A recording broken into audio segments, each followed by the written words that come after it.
Your body is listening to a conversation you forgot you were having. Every minute, beneath your awareness, a dialogue runs between what you believe about yourself and what your cells express. The people who walk out of hospitals after being told they never would, they change that conversation first. By the end of this, you'll understand exactly how identity precedes biology and why the shift always starts before the scan confirms it. There's a pattern in spontaneous remission cases that medicine struggles to explain.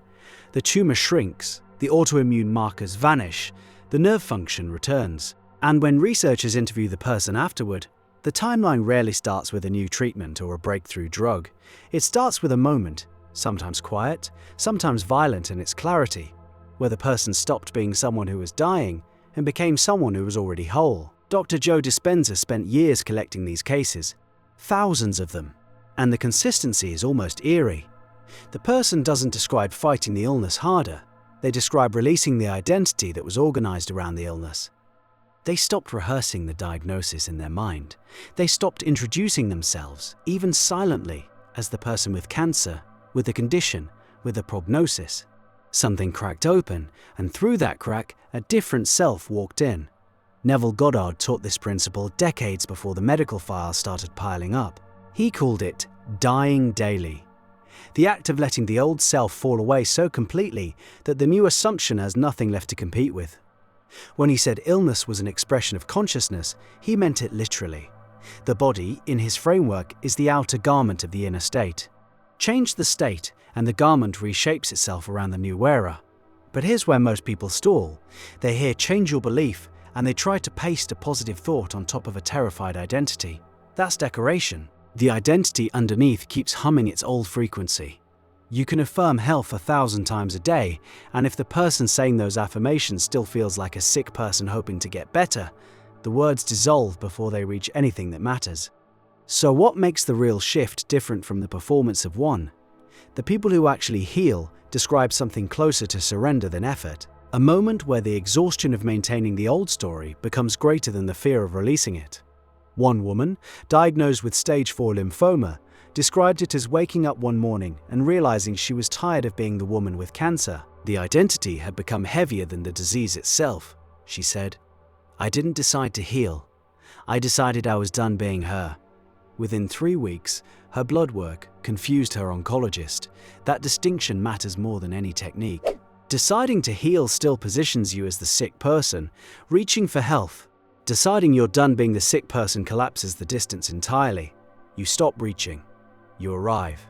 And arriving changes the body's chemical environment in ways that reaching never can. Neville would have recognized this immediately. He taught that the feeling of the wish fulfilled, living from the end, breathing inside the completed state, is the only prayer that works. Every other prayer is a confession of lack, disguised as devotion. When the woman with lymphoma stopped being her and started being someone for whom that chapter was already closed, she entered exactly the state Neville described. She wasn't visualizing white blood cells attacking tumors. She was occupying a self that had no tumor to fight. Your body responds to the person you inhabit, the way a house responds to who lives in it. A family moves out, a new family moves in, and within months the garden changes, the paint changes, the energy of the rooms shifts. Same structure, different inhabitant, different expression.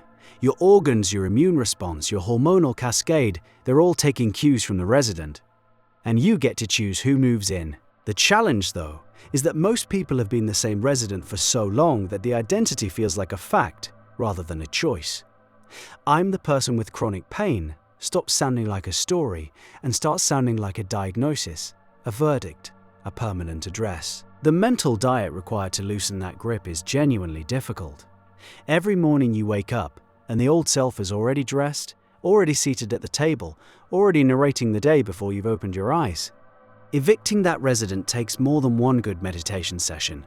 This is where discipline enters the picture and where most teachings get too gentle. The inner work of identity change is relentless. You catch yourself 50 times a day slipping back into the old state.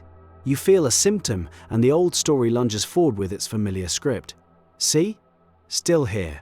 Still real. Still yours. And in that moment you have a choice that no one else can make for you. Do you agree with the symptom? Or do you agree with the self you're stepping into? Neville called this the pruning shears of revision. Every time the old identity reasserts itself, you revise. You don't argue with it. You don't fight it. You simply reoccupy the new state, the way you'd walk back into a room you momentarily stepped out of. The revision isn't denial. Denial fights what is. Revision inhabits what shall be, and holds that ground until the outer world catches up. Some people hear this and ask the obvious question, are we blaming sick people for their illness? That objection deserves a real answer. Consciousness creating reality doesn't mean you sat down one day and chose disease. Identity is shaped by 1,000 forces: cultural, familial, emotional, environmental, most of them operating beneath conscious awareness. The teaching here points toward responsibility, which is a completely different word than blame. Blame looks backward and assigns fault. Responsibility looks forward and reclaims authorship. You may not have written the first chapters, you hold the pen now. The documented cases of radical remission share another thread worth examining. Almost every one involves a period of deep emotional release before the physical change. Grief that was stored for decades finally finding its voice. Rage that had been swallowed into the tissue being allowed to surface and move. Forgiveness of others, of self, that had been postponed indefinitely suddenly becoming urgent. The identity shift carries with it an emotional unburdening so thorough that the body seems to interpret it as permission to rebuild. Think about what that implies. The old identity wasn't just a mental label, it was an emotional architecture. Walls built from resentment, floors paved with unprocessed loss, a roof held up by the need to be strong, to perform wellness, to keep it together. When the identity collapses, the emotional structure collapses with it. And in that rubble, something raw and alive starts breathing for the first time in years. The body recognizes that aliveness. It responds to it the way dry ground responds to rain. You might be carrying an identity right now that your body is faithfully expressing. A belief about what's possible for you. A story about what runs in your family, what your genes dictate, what the doctor said with that tone of voice that left no room for questions. And that story may feel as solid as bone. But bone remodels itself entirely every 7 to 10 years. Every cell in your body is in conversation with an identity that you can change faster than the cells themselves turn over. The mystics knew this. Neville knew it. The medical files are beginning to confirm what consciousness traditions have taught for centuries. The body is downstream of belief. Change the upstream current, and the river reshapes itself around the new flow.